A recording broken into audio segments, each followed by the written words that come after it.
Walking date भाग 4। गिल्डा 3 रात्री सलग माझ्याकडे आली, अल्पकाळ राहिली। आमची ती पहिली चूक आमच्याकडून 3दा गिरवली गेली। आता माझ्या मनात तिच्याबद्दल आसक्ती राहिलेली नव्हती, पण तिच्या मनात एकच भीती दाटून राहिली होती की तिला माझ्या केबिनमध्ये येताना कुणी पाहिलं तर नसेल ना। डेलेनीला जाग येऊन ती बेडवर नाही मग कुठे गेली असेल? बाथरूममधून यायला इतका वेळ लागत नाही, मग तो आपला माणूस माझ्या मागे लागून हेरगिरी तर करणार नाही ना? अशा एक नाही 1000 शंकांचं वारूळ तिच्या मनात निर्माण होईल। चोराच्या मनात चांदणं। डेलेनीला आपली बायको विश्वासघात करते असं जर वाटलं तर मग काय होईल? हीच भीती तिला त्रास देत होती। माझ्या सहवासात असताना थोडा जरी आवाज झाला तरी ती घाबरून माझा धंड धरून राही। हे आवाज माझ्या परिचयाचे होते। रात्री एखादी कार केबिन समोरून पुढे जाई तर एखादा घुबड विचित्र आवाज काढीत छपरावर बसलेले असे, किंवा झाडांच्या फांद्या वाऱ्यानं हलल्या की छपरावर आपटत। पण गिल्डाला वाटे की कुणीतरी दारावर टकटक असा नॉक केल्यासारखा आवाज काढतंय। आता या अनाठाई भीतीला काय म्हणायचं? पाप करायचं आणि भीत राहायचं, एवढाच याचा अर्थ, दुसरं काय? या दरम्यान तिच्याशी मोकळं बोलणं कधी झालंच नाही। तिचा हेतू साध्य झाला की तिला घरी पोचायची घाई असे, त्यामुळे तिच्या गत इतिहासाबद्दल अथवा डेलेनीबद्दल तपशिलात शिरून कोणतीच माहिती मी काढू शकलो नव्हतो। तिच्या पहिल्या भेटी इतकाच मी आताही तेवढा अनभिज्ञ होतो। एक गोष्ट खरी की मी तिच्यावर प्रेम करायला लागलो होतो, पण तिच्या वागण्या बोलण्यावरून एक गोष्ट लक्षात आली की तिला आपल्या नवऱ्याचा, डेलेनीचा खूप धाक वाटतो। तो अपंग असला तरी मनाने जागृत व ताठर आहे। त्याला गिल्डा मागे धावता आले नाही तरीही तू कुठे असेल, काय करत असेल याची जाणीव त्याला असावी असं मला वाटतं। चेहऱ्यावरील भाव पाहून ती खरं बोलते की खोटं बोलते हे समजण्याची मानसशास्त्रीय व बौद्धिक पात्रता त्याच्यात असेलच पाहिजे, अन्यथा गिल्डाला एवढं घाबरण्याचं कारण नव्हतं। ती जेव्हा बोलते तेव्हा डेलेनीबद्दल दुसरा विषयच नाही। तिनं स्वतःबद्दल माहिती सांगावी, माझ्याबद्दल बोलावं असं मला वाटे, पण तसं अजून तरी झालेलं नाही। तिसऱ्या रात्री जाण्यापूर्वी ती म्हणाली, त्यानं जर माझं इथे येणं शोधून काढलं तर सगळंच संपलं म्हणून समज। त्याला पदोपदी माझी गरज लागते। कधी झोप लागत नाही म्हणून तो मला झोपेची गोळी मागतो, कधी त्याला प्यायला पाणी हवं असतं, यासाठी मी त्याला हवी असते, सतत नजरेच्या टप्प्यात, म्हणूनच मी घाईनं जाते। यावर मी म्हणालो, गिल्डा तू त्याला सरळ सांगत का नाहीस की तू माझ्या प्रेमात पडली आहेस म्हणून? त्याला घटस्फोट दे व स्वतंत्र हो। पण टेरी, मी असं करू शकत नाही। त्याच्या अपघाताला मीच कारणीभूत आहे, माझ्यामुळेच त्याचं जीवन बर्बाद झालंय। मी गिल्डाला विचारलं, खरं सांग, माझं तुझ्यावर प्रेम आहे की नाही? टेरी, तुला शंका वाटते का? मी तुझ्यावरच प्रेम करते। डेलेनीकडे अनेक माणसं येतात जातात, पण त्यांच्यापैकी कुणीही मला आकृष्ट करू शकला नाही, पण तू त्यांच्यापेक्षा अगदी आगळा वेगळा आहेस। मला तू हवा आहेस। टेरी, पण काय? माझा नवरा डेलेनी जिवंत आहे तोवर मी तुझी कायमस्वरूपी पत्नी होऊ शकणार नाही। पुन्हा सांगते, तो मरण पावला तरच तुझं स्वप्न खरं होईल। हे ऐकून मला आश्चर्य वाटलं। एकीकडे मी नवऱ्याला सोडू शकत नाही कारण माझ्यामुळे तो अपंग झाला असं त्यागमयनी पतिव्रत्य दर्शवणारं वाक्य माझ्यावर फेकायचं, आणि दुसरीकडे जर तो मरण पावला तरच ती माझी होऊ शकेल असं म्हणायचं। एकूण माझ्या लक्षात आलंय की ही बया डेलेनीच्या मरणाची वाट पाहते, पण तो एवढ्यात मरेल असं मला वाटत नाही। मी अस्वस्थ होऊन म्हणालो। विजेचा झटका बसावा तशी ती माझ्यापासून दूर खिडकीशी उभी राहून चंद्रप्रकाशात नाहत असलेल्या वृक्षाकडे बघू लागली। तिच्या चेहऱ्यावरील रहस्यमय आणि गंभीर भाव होता। ती पाठ फिरवून माझ्याकडे पाहत म्हणाली, आम्ही इथं येण्यापूर्वी डॉक्टरनं त्याला तपासलं होतं। ते म्हणाले होते, मिस्टर डेलेनीची प्रकृती ठणठणीत आहे, यांना 30 वर्ष तरी काही होऊ शकत नाही। असं जर आहे तर तो 30च काय अजून 60 वर्षही जगू शकेल। इतकी वर्षे वाट पाहण्याची तुझी तयारी आहे? ती म्हणाली, मुळीच नाही। मग त्यावर एकच मार्ग आहे, गिल्डा, तू त्याला डिवोर्स दे आणि मोकळी हो। अरे बाबा, तुला कितीदा सांगू की हे शक्य नाही? ठीक आहे, कबूल। दुसरा उपाय सांगते, त्याच्याजवळ पैसा आहे, तू त्याला सोडलं तर तो एक नर्स ठेवेल, त्याचं काम आणणार नाही। बरं, मला सांग, त्याच्याजवळ किती पैसे आहेत? गिल्डा खांदे उडवत म्हणाली, भरपूर आहे, अंदाजे $1500 लाख किंवा याहून जास्त। आणि समजा तो मेला तर त्याच्या या संपत्तीवर माझा ताबा राहील, यात आपल्या दोघांचीही भागीदारी राहील। आता मला सांग, या $1500 लाख तू काय करशील? याचा विचार प्रत्यक्ष घटना घडल्यावरच करता येईल, उगाच स्वप्नरंजन कशाला? Terry, be serious. मी तुला विचारते की या रकमेचं तू काय करशील? आता एकदम सांगायचं तर मी लॉस एंजलिसमध्ये एक हायफाय टीव्ही शॉप ओपन करेन, 3-4 सर्व्हिस व्हॅन्स ठेवीन, संपूर्ण जिल्हा पिंजून काढेन आणि हँडमेड अशा मोठ्या टीव्हीला इतका लोकप्रिय करेन की गुंतवलेला पैसा तर निघेलच, पण पैशाचा ओघ सुरू होईल। हेच माझं स्वप्न होतं आहे। म्हणजे तू हे करशील आणि मी तुझ्या सोबत असेन, ती म्हणाली। मी तिच्याकडे रोखून पाहिलं. मला डायव्होर्स मिळू शकणार नाही, शिवाय माझ्या मनात कायम रुतून बसलेली ती अपराधीपणाची भावना मला असं करू देणार नाही. याचा अर्थ मी त्याला सोडू शकत नाही. गिल्डा, असं जर आहे तर तुला नवऱ्याच्या मरणाची वाट पाहावीच लागेल. वाट पाहून तू म्हातारी होशील. मग त्या पैशाचं तू काय करणार? लाईफ एन्जॉय करायचं वय निघून गेल्यावर सारं निरस होतं. हे तुला कसं कळत नाही? सगळं कळतं, पण माझं मन वळत नाही.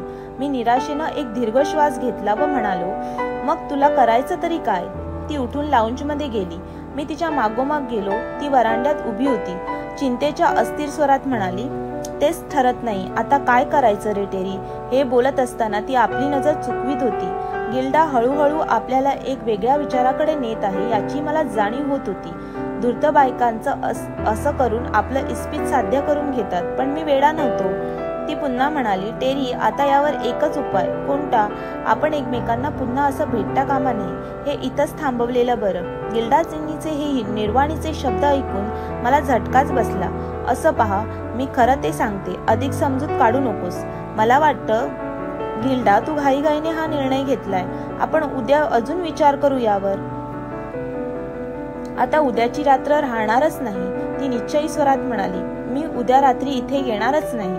आणि सांगते टेरी, आता हे थांबवायलाच हवं. असं जर अचानक थांबवण्याचं तू बोलतेस तर मग या सत्राला तू सुरू का केलेस? तिच्याजवळ या प्रश्नाचं उत्तर नव्हतं. मी तिचं मनगट घट्ट धरलं, पण तिनं झटका देऊन स्वतःला मुक्त केलं.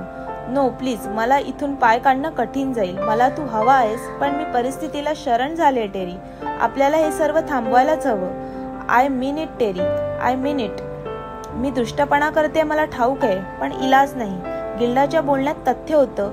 निराशा होती, परस्वाधीनता होती. त्यामुळे मनाचा निग्रह करून मी दूर सरकून उभा राहिलो. माझ्या अंतःकरणाला एक वेदनेची कळ वळवळत गेली, पण क्षणभरच. ती वरांड्याच्या पायऱ्या उतरून गाडीत बसली आणि निघून गेली. तिचं अपराधी मन खरं होतं, पण उद्या मी येणार नाही असं ती जे म्हणाली त्यावर माझा विश्वास नव्हता. पण माझ्या अपेक्षेप्रमाणे ती आलीच नाही. दुसऱ्या दिवशी मी वरांड्यात बसून गिल्डाची वाट पाहत होतो. रात्र पुढे सरकत होती. मी रिस्ट वॉच पाहिलं तेव्हा 12 वाजून गेले होते. आता इतक्या उशिरा काही ती येणार नाही याची मला खात्री पटली. याचं मला खूप वाईट वाटलं.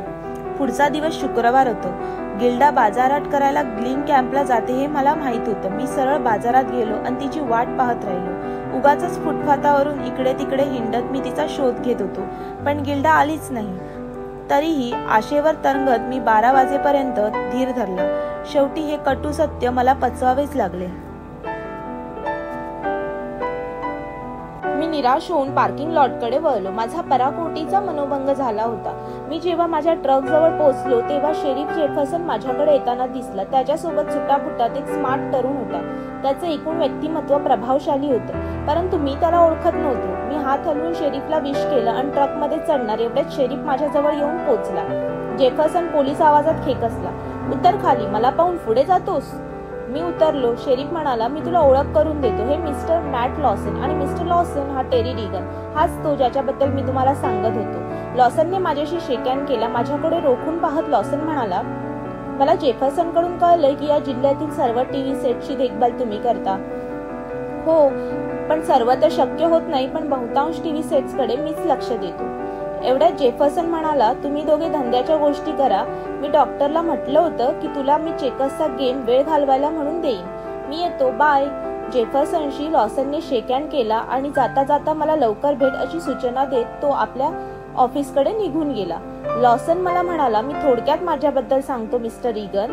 तुम्ही घाईत आहात. सांगायचं म्हणजे मी नॅशनल फिडिलिटीचा प्रतिनिधी एजंट आहे. माझ्याकडे टीव्ही इन्शुरन्सचं काम आहे. टीव्ही वापरणाऱ्या ग्राहकांना मी इन्शुअर करतो, म्हणजेच त्यांचा विमा उतरवतो. यात त्यांना बरेच लाभ मिळतात. तुम्ही जर टीव्ही वापरणाऱ्याची यादी मला दिली तर मी आभारी होईन. टीव्ही ग्राहकांची यादी तुमच्याजवळ असेलच. तुमची मदत झाली तर मला पायतोड करून भटकावं लागणार नाही. मला जेवढे ग्राहक मिळतील आणि जे काही कमिशन मिळेल त्यातला 1/4 भाग मी तुम्हाला देईन. खरं पाहता मी या क्षणी धंद्याच्या मूडमध्ये नव्हतो, पण हा लाभांश गमावण्याचा मूर्खपणाही मला करायचा नव्हता. तुम्ही कोणत्या प्रकारचा आणि कसा विमा उतरवता मिस्टर लॉसन? मी विचारलं. नियमित ट्यूब आरक्षण, सर्व्हिसिंग, स्पेअर पार्ट्स वगैरे. मला फक्त टीव्ही धारकांची यादी हवी, अर्थात या जिल्ह्यातील. ठीक आहे, माझ्या टीव्ही धारकांची यादी असलेली डायरी ट्रकमध्ये आहे, ती मी तुम्हाला देतो. तुम्ही त्याची कॉपी करून घ्या आणि ही डायरी शेरीफला द्या. मी पुन्हा जेव्हा शॉपिंगला येईन तेव्हा कलेक्ट करून घेईन. Thanks a lot. मी असंच करतो. तुमच्यामुळे माझं काम सोपं होईल. ट्रकमध्ये डायरी शोधत असताना मी म्हणालो, mister Lawson, National Fidelity TV ही इन्शुरन्स करते हे मला ठाऊक नव्हतं. मला वाटलं ती फक्त जीवन विमाच इन्शुअर करते पॉलिसी देऊन. होय, आमचा मुख्य बिझनेस हा लाईफ इन्शुरन्सचाच आहे, पण ग्राहकांना अधिक सुविधा प्रदान करावी म्हणून टीव्ही इन्शुरन्सची जोड देण्यात कंपनीनं पुढाकार घेतला आहे. छान. ही घ्या ग्राहकांचा पत्ता असलेली डायरी. आणि काम झालं की शेरीफला द्यायची, असंच ना? होय. मी निघतो. लॉसनशी हात मिळवला आणि आपल्या केबिनमध्ये परतलो. मी डेलेनीसाठी जो टीव्ही सेट तयार करायचं ठरवलं होतं त्यासाठी आवश्यक ते स्पेअर पार्ट्स मी आधीच आणून ठेवले होते. जेवण आटपून वर पलंगावर काही काळ आडवा झालो. मनात गिल्डाचा विचार होता. तिच्या नवऱ्यासाठी सर्वोत्तम सेट करून द्यायचा असा निश्चय करून दुपारची मी शुभारंभ केला. या सेटला गिल्डाच डेलेनी सुपर सेट असं नाव द्यायचं असं मला वाटलं. श्रोते हो, या कथेचा पुढचा भाग पाहण्यासाठी उजवीकडे दिलेल्या लिंकवर क्लिक करा. इथे तुम्हाला पुढचा भाग मिळून जाईल. तसेच चॅनलवर नवीन असाल तर लोगोवर क्लिक करून चॅनलला सबस्क्राईब करा. कथा आवडली असल्यास लाईक, शेअर आणि कमेंट करा. धन्यवाद.